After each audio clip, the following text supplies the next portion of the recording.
6 sintomas que falam muito a respeito da sua fertilidade.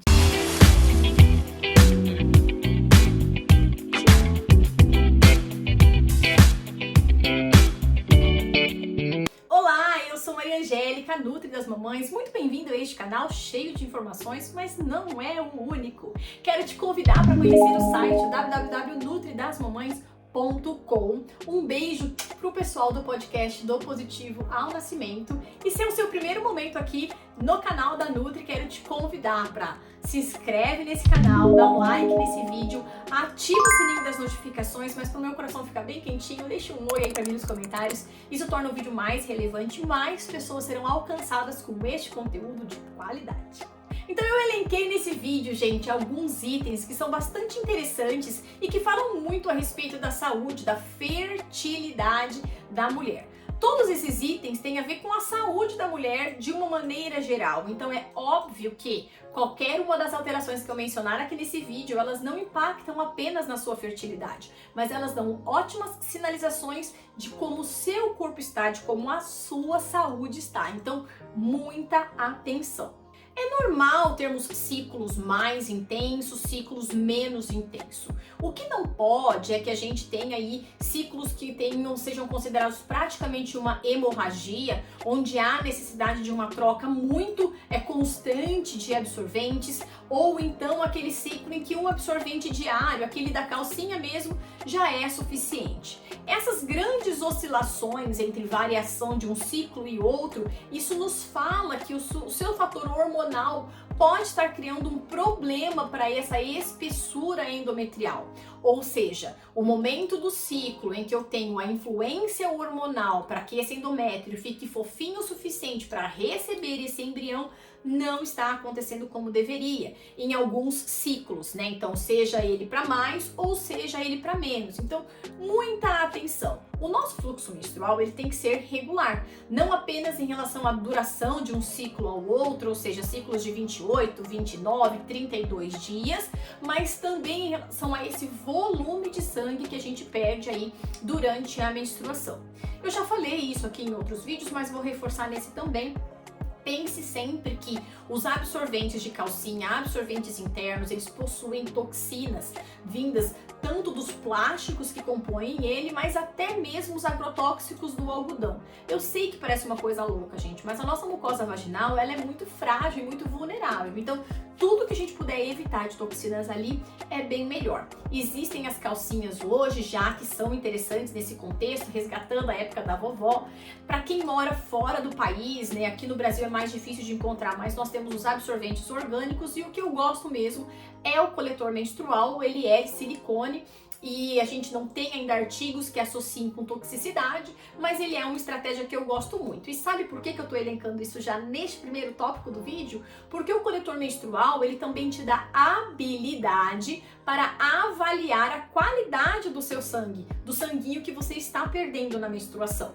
Não apenas em relação ao volume, mas também em relação a características importantes a respeito da sua saúde e da sua fertilidade. E aí a gente linka isso ao segundo aspecto que fala sobre a sua fertilidade. O coletor menstrual, ele traz pra gente a capacidade também de avaliar com um pouco mais de atenção se o seu sangue é um sangue muito coagulado, aquele sangue pedaçudo, como eu ouvi hoje da minha paciente, parece pedaço de fígado, né, sendo perdido ali. Algumas mulheres, quando estão no período menstrual, em que estão menstruadas, elas sentem aqueles pedaços mesmo saindo, sentam para fazer xixi e faz um ploft. Eu costumo perguntar para as minhas pacientes se elas observam a presença de coágulos, mas sobretudo se esse tamanho de coágulo é algo importante. Então, são coágulos maiores de uma moeda de 5 centavos, menores do que uma moeda de 5 centavos, são recorrentes, sente o coágulo sair na hora que você está fazendo xixi ou às vezes na hora do banho. Sempre tem que ter muita atenção. A presença de coágulos no fluxo menstrual pode ser um indicativo que a qualidade do teu endométrio também não está interessante. Entenda a questão do endométrio como sendo a casa do bebezinho. Então o bebezinho vai ser fecundado ali na trompa, ele vai migrar, ele vai andandinho ali, né? A trompa também faz um movimento ciliar até que esse bebezinho chegue no teu endométrio, na sua região uterina e consiga se fixar nessa parede uterina, que é onde fica esse endométrio. Esse endométrio, gente, é aonde essa placenta vai se formar e vai estar ali fazendo as trocas gasosas. No momento em que esse endométrio está sendo fabricado, produzido, eu tenho uma série de processos que vão levar a estrutura adequada para esse endométrio ser um endométrio funcional.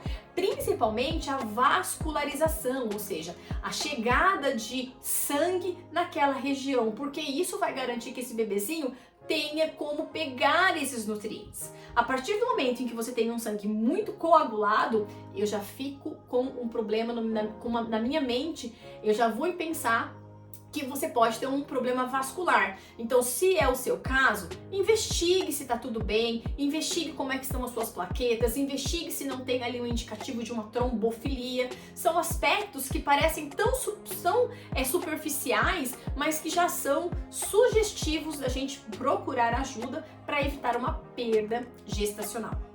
Cólica. Ponto. A maioria das mulheres sentem cólica, tá? É natural que a gente tenha um pouquinho de cólica, porque afinal de contas, no momento em que essa menstruação vai descer, o corpo ele faz contrações, que é onde vem a cólica. Mas a partir do momento em que você tem muita cólica, cólicas incapacitantes, eu logo vou desconfiar que a gente pode ter aqui ou um mioma, uma alteração nesse endométrio, novamente, daí pensando em focos de endometriose, são aspectos que fazem com que a gente tenha esse olhar um pouco mais atento sobre essa intensidade de cólicas. No caso da endometriose, temos que estar atentas também, por quê?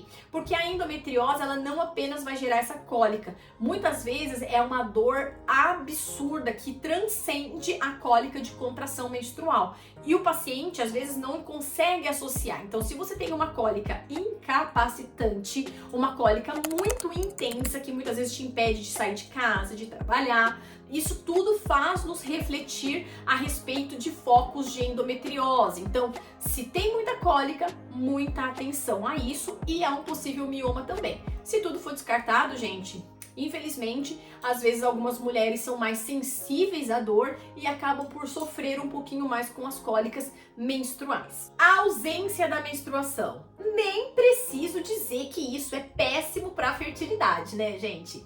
A menstruação, ela é um sinal para nós mulheres de que nós estamos ovulando, tá? A menstruação, ela nunca atrasa. O que atrasa mesmo é a ovulação.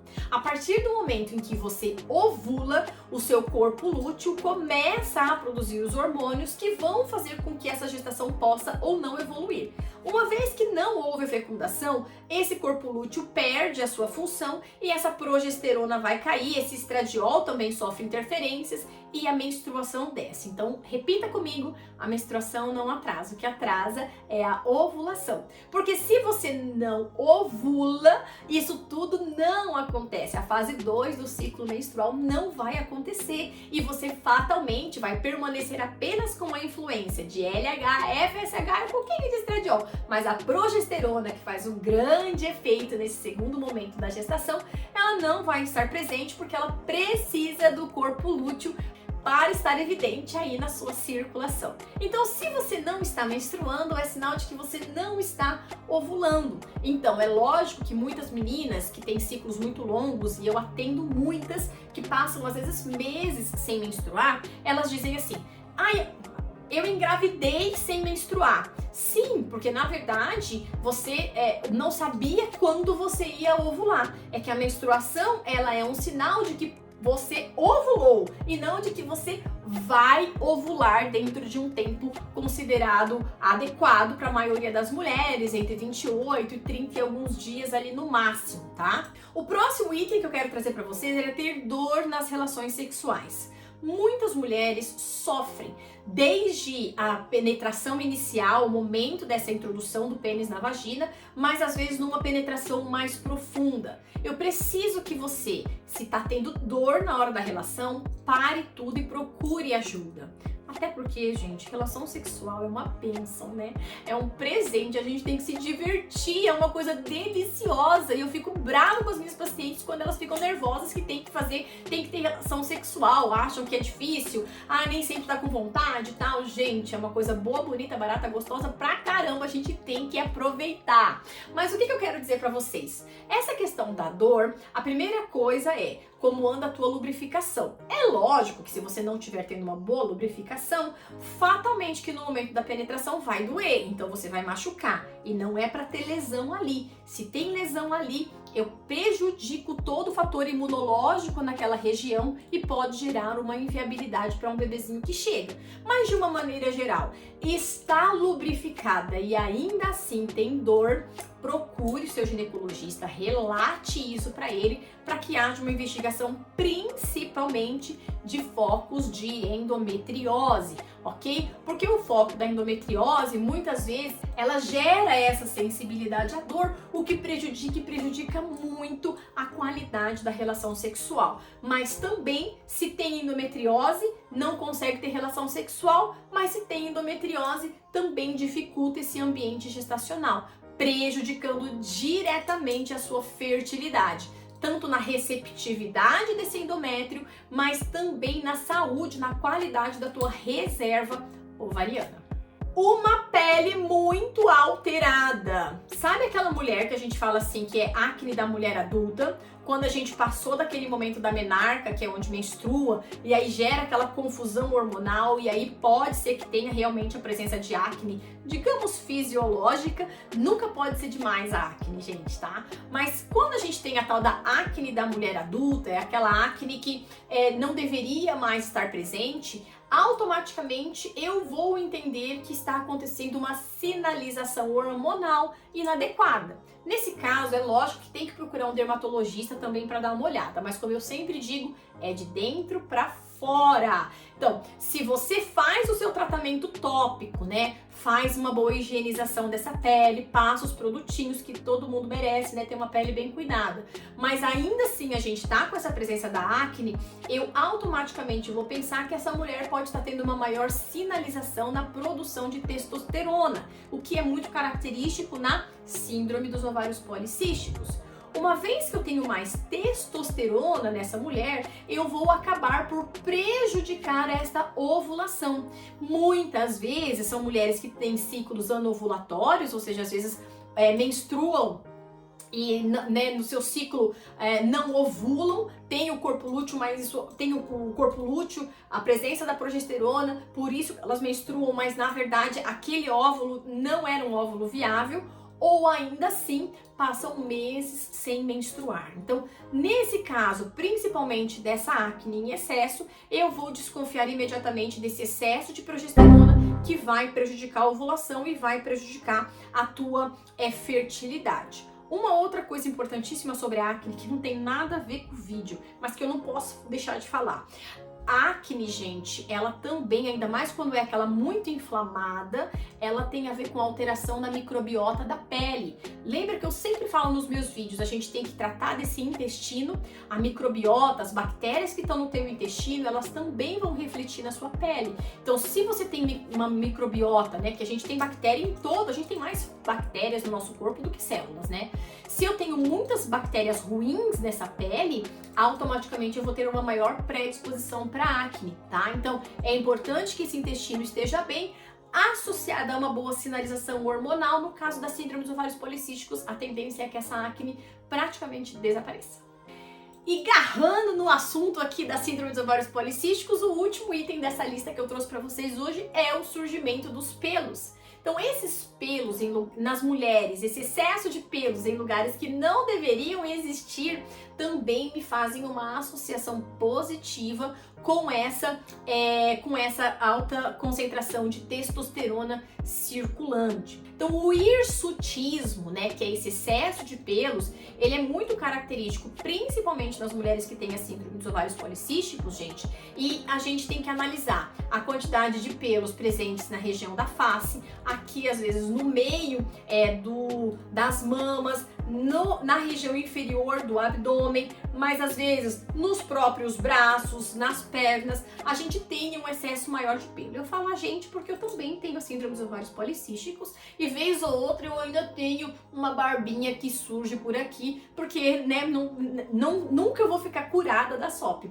Eu só consigo modulá-la e a minha está super controlada. Mas é óbvio que se você está observando que você está com a presença maior de pelos, né, pelos bem mais grossinhos aqui, isso é também um sinal de uma má sinalização de testosterona, o que vai prejudicar sim a sua fertilidade. E não estava na lista, mas eu me lembrei agora, eu não posso esquecer de falar, gente, manchas pretas nos pescoços, nas axilas, quando a gente tem essa região que a gente chama de acantose nigricans, isso é uma excelente sinalização de uma resistência à insulina, o que também está muito presente na síndrome dos ovários policísticos, mas ela vai prejudicar a tua maturação folicular. Então é mais um sinal aí do seu corpo que ele pode estar te falando que a tua fertilidade não tá boa não. Espero que vocês tenham gostado desse podcast gigante, meu Deus do céu! Mas se gostaram, não se esqueçam de dar um like nesse vídeo, se inscreve no canal, ativa o sininho das notificações, deixa um oi aí pra mim nos comentários e vejo você no próximo. Um beijo, tchau!